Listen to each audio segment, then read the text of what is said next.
was WWE superstar and three-time world champion Kane.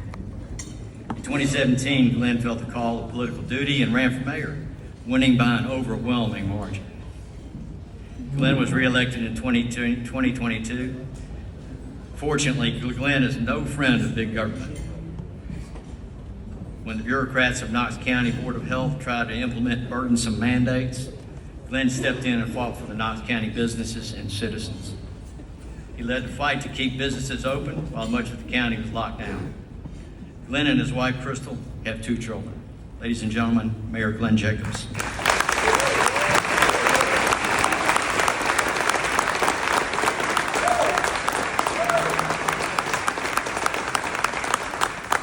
Thank you, Mr. Chairman. And what an unbelievable success this is tonight. Let's please give Martin a huge round of applause. This is amazing. I want to share a story with y'all that I recently heard. There was a married couple. The husband had a very bad health incident, had to be rushed to the hospital. Unfortunately, he died on the operating table, but the surgeons were able to bring him back. But he did never regain brain function, no brain waves. So they go and they talk to his wife, obviously, very difficult conversation, explaining that her husband had no brain functioning, has no brain waves. And obviously she's distraught. And finally she says, you don't understand. My husband, he's brain dead. We've never had a Democrat in the family before. I don't know what I'm gonna do. It's a joke. It's a joke, but here's the thing. We make fun of Democrats a lot, but they're not stupid. They work very hard. They're very well organized. I want to share some stats with you all from my experience in elections. I was elected in 2018, won the Republican primary by 23 votes out of 40,558. That year, I go on to win the general election against my Democrat opponent, 65% to 35%, something like that. Go 4 years into the future. I won the Republican primary by a landslide. I won 24,000 votes, 16,000 less, 16,000 fewer people voted than 4 years earlier. And it was reflected in the general election as well, as countywide, actually it wasn't just me, it was every countywide office won about 55 to 45%. I lost in the neighborhood of 8 to 10 points in that election. And when you look at the numbers, it was because of Republican turnout, or lack of. All of these elections are very important. Knox County has had Republican leadership now for 20-some years. Could you imagine if that wasn't the case?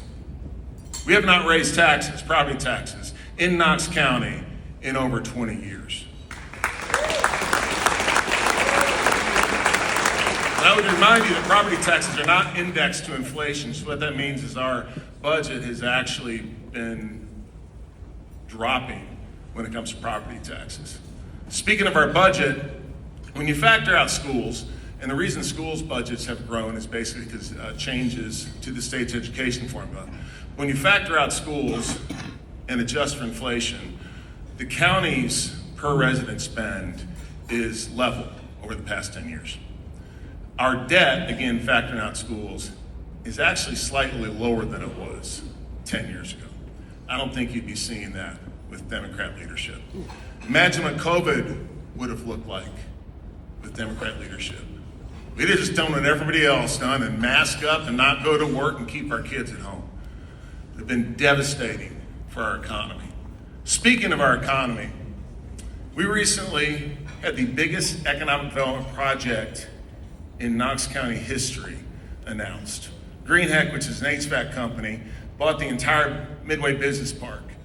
10 years from now, they will be employing 2,500 people there with $900 million capital investment. Massive.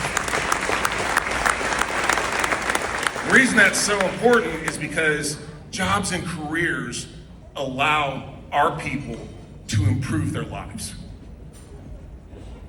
Now, the reason that Green Heck came to Knox County is because of you. I met with their executives, and the first thing they said is, we belong here. They'd visited other places around the country, and they settled on Knox County, Tennessee, because of our culture and because of all of you. Republican leadership absolutely works. A while back, I was in Missouri visiting with their governor and their legislature. And it was amazing because when I was speaking with the Republicans, they just kept on telling me that Tennessee's got it going on. They want to be more like Tennessee. The reason I was there was to discuss with Governor Kehoe our experience with not having an income tax here in Tennessee. Governor Kehoe told me that when he walks into a room to recruit a business, he is automatically in 8th place behind all the states that do not have an income tax. That's a huge deal. One of the people we have to thank for that is sitting at my table, Senator Marsha Blackburn.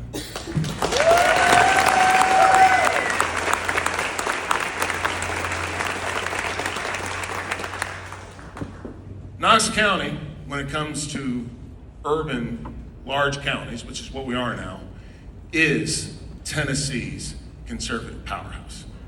And with Marsha Blackburn as governor, Tennessee will be America's conservative powerhouse. So thank you all so very much. I'd also like to give a shout out to Sheriff Spangler and all of his guys for being here tonight. Let's please give them a round of applause.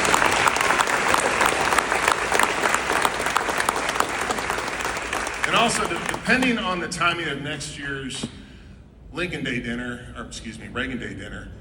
this might be the last time that I address this particular group at this function as Knox County Mayor. I'm out of office on September 1st of next year.